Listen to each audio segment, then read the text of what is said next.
Nothing disturbs me or fires me up more than comments like this. And I'll tell you what this person could have said after the video.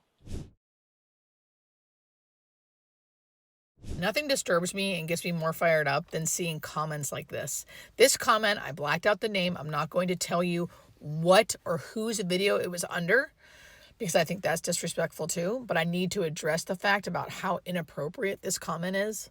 A comment like this under someone who is terminally ill and has stated they were terminally ill and they were gracefully showing us their end of life journey, and then you comment something like this, although I'm sure you didn't think it was disrespectful, it's completely insensitive and disrespectful. And guess what? Your intuition was wrong because this person has died.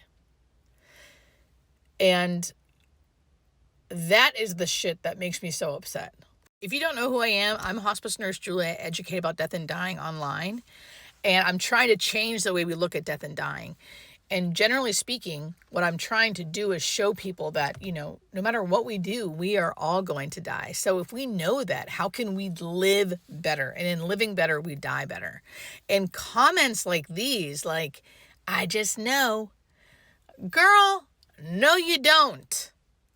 No, you don't. And what we do know for a fact is that we're all gonna die. And some people do have certain diseases where that disease will take their life. That disease is the one disease that is going to be a part of their end of life journey. And to say something like this, we think it's hopeful. We think it gives hope, but I don't think it does. We need to redefine what hope means, how to comment something that's hopeful but not delusional, and I think disrespectful. It's disrespectful to say this to someone who's terminally ill. A hopeful comment on someone's video who is terminally ill and is gracefully showing us her journey would be something like, thank you for sharing your journey with us. It's so refreshing to see your light shining so bright. There you go. That's hopeful. Because the hope isn't that you're never going to die, because we all are. The hope is that you live out the rest of your life fully alive. And I get like this because it makes me so angry when people think the hope is in always living forever, because that's not where we're at. We can't live forever. And until we understand that, we are all going to say shit like this in the face of someone who is dying, and that's insensitive to them. That's insensitive. Got me crying. You think I can get fired up? This is what I mean. I get real fired up. Anyway, the hope is in living gracefully and dying peacefully. That is the hope. Because we're all going to die. We're all going to have an end of life journey someday. Okay. Love you. You can clearly see that I get upset in that video. I am really passionate about people learning how to talk to people who are dying, because I know that everyone usually has good intentions when talking to people who are dying, and they're uncomfortable and they don't know what to say. Here are some examples of things people say that you shouldn't say. Okay. My uncle had that same cancer and he found this doctor who did this off-label thing, and now he's still here 10 years later. Don't give up fighting. You can't quit fighting. Don't give up yet. Anything about giving up or fighting, believing in miracles, or knowing they're going to beat this, right? I know it's all meant to be encouraging, but what it does is it doesn't validate the person going through that experience. Their feelings need to be validated. And like I said in the video, this idea of saying these things to give them hope, it is not hopeful. It's more delusional, because unfortunately we live a life where we all will die. And some people know, because of certain diseases they have, that they are going to die because of this disease, no matter how much they quote unquote fight, right? So it's not a matter of you like telling them that, because It's not your job to do that either. But it's a matter of trying to shift our brains to redefine what hope means, what encouraging words mean. Hope doesn't mean you will live forever always. You will live forever at all costs. That's not hope. So we don't need to say statements that sound like that. Hope is that you will live each day as fully as you can and die as peacefully and gracefully as you can.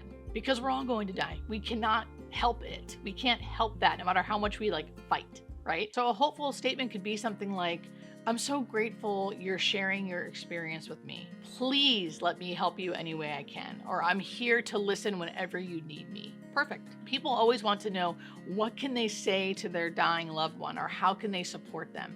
Mostly just listen.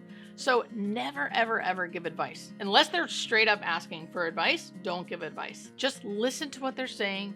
If they say stuff like, I got really bad news of my PET scan today, I feel just super discouraged and super sad, let that sit there in the air because they are allowed to feel super discouraged and super sad. That is super discouraging and super sad. And we don't need to fill that airtime with, I'm sure it's going to be fine. Don't worry. My uncle had the same thing, wherever we go to, because we're so uncomfortable. And again, I'm not here to chastise anyone. I realize it's really hard, but hopefully this video can give you tools to know what to do. So when someone hits you with something like that and it's really uncomfortable and you don't know what to say, don't say anything. Let it sit there. You can say, I am so sorry. I'm so sorry. That has to feel so hard. That's it. And you can sit there in the hard uncomfortableness with them. And most of the time, I'm telling you, because I practice this every day of my job, most of the time people are so happy to have someone meet them there like that. And then usually that encourages them to talk even more because now you feel safe. So you don't have to give any advice and you can basically just listen to them and kind of reiterate what they say. If they say I'm so scared, I feel so discouraged, I feel so sad, I get it. That would feel like that. I would feel so much like that too. How can I help you? What can I do? Can I come over? Do you want me to come over and bring you some whatever it is, coffee, food, go for a walk? So it's mostly about sitting with them and not saying much or just reiterating what they said. Another thing you can say is, you don't know what to say. I don't know what to say, but I want to be here for you. Or I'm so sorry, I don't have the right thing to say, but I want you to know that I'm so glad you're sharing this with me and I want to know how I can help you and be there for you. Or I plan on helping you and being there for you every step of the way, no matter what. You can just straight out say you don't know what to say. That is better than trying to figure out something quote unquote positive to say. So remember, it's all about reframing hope. Hope does not mean never dying, because that can never be our hope. We're all going to die.